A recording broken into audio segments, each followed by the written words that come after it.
ഇത് രാഹുൽ ഈശ്വർ, മലയാളികൾക്കെല്ലാം സുപരിചിതനായ മനുഷ്യൻ, തികഞ്ഞ ഹിന്ദു മതവിശ്വാസി, എല്ലാ മതങ്ങളെയും ബഹുമാനിക്കണം എന്ന് പഠിച്ചിട്ടുള്ള മനുഷ്യൻ. അതുകൊണ്ട് തന്നെ ഇദ്ദേഹം തീവ്ര ഹിന്ദുത്വവാദികൾ മറ്റുള്ള മതവിശ്വാസികളെയും തീവ്രമായി അധിക്ഷേപിക്കുമ്പോൾ ഈ രാഹുൽ ഈശ്വർ എന്ന പച്ചയായ മനുഷ്യൻ ശക്തമായി പ്രതികരിക്കും.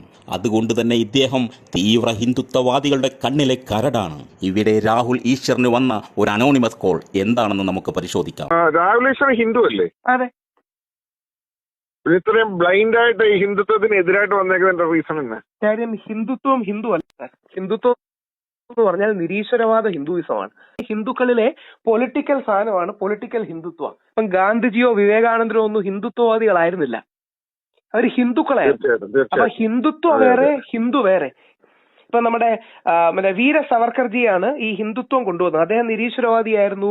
ട്രഡീഷണൽ നമ്മുടെ വിശ്വാസ സമ്പ്രദായങ്ങളൊന്നും ഇല്ലായിരുന്നു. അദ്ദേഹത്തെ എനിക്ക് ബഹുമാനമാണ്. പക്ഷെ അത് രാഷ്ട്രീയ ഹിന്ദുത്വമാണ്, അതിന് ആത്മീയതയുമായിട്ട് ബന്ധമൊന്നുമില്ല. ഗോഡ്സെ അങ്ങനെ ഒരു തീവ്ര ഹിന്ദുത്വവാദിയായിരുന്നു. ഗോഡ്സെ എന്ന് പറയുന്നത് നമ്മുടെ രാഷ്ട്രപിതാവിനെ കൊന്ന വ്യക്തി ഇതേപോലെ തീവ്ര ഹിന്ദുത്വവാദിയായിരുന്നു. അപ്പോ ഗാന്ധിജിയോ വിവേകാനന്ദനോ ഒന്നും, അല്ലെങ്കിൽ നമ്മുടെ സന്യാസിമാരോ, ഇവരാരും ഹിന്ദുത്വത്തിന്റെ ആൾക്കാരല്ല. ഇപ്പൊ നമ്മുടെ വീര സവർക്കർ പോലുമേ ഈശ്വരവിശ്വാസിയൊന്നും ആയിരുന്നില്ല.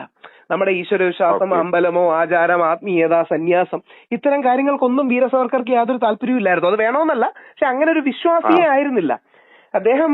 ഹിന്ദുത്വം എന്ന് പറയുന്നത് പൊളിറ്റിക്കൽ ഹിന്ദുയിസമാണ്. കേട്ടില്ലേ, രാഹുലിനെ ഒന്ന് മലർത്തിയടിക്കാമെന്ന് കരുതിയ മനുഷ്യൻ രാഹുൽ ഈശ്വറിന് മുന്നിൽ തോറ്റ് തുന്നം പാടിയത് കണ്ടില്ലേ? ഇതുപോലത്തെ ലക്ഷക്കണക്കിന് ആൾക്കാരുണ്ട് നമ്മുടെ ലോകത്ത്. അവർക്കൊന്നും ഹിന്ദു എന്താണെന്നും ഹിന്ദുത്വം എന്താണെന്നറിയാത്ത വിഡ്ഢികളായ മനുഷ്യർ. അവരെയെല്ലാം തീവ്ര ഹിന്ദുത്വം ബ്രെയിനിൽ കുത്തിവെച്ചുകൊണ്ട് അവരെ കരുവാക്കുന്ന ഹിന്ദുത്വ വർഗീയ തീവ്രവാദികൾ. വിവരവും വിദ്യാഭ്യാസവും ഇല്ലാത്ത വിരലിലെണ്ണാവുന്ന ഈ തീവ്ര ഹിന്ദുത്വവാദികൾ കോടിക്കണക്കിന് ജനങ്ങളെ ചങ്ങലക്കിടുന്നു.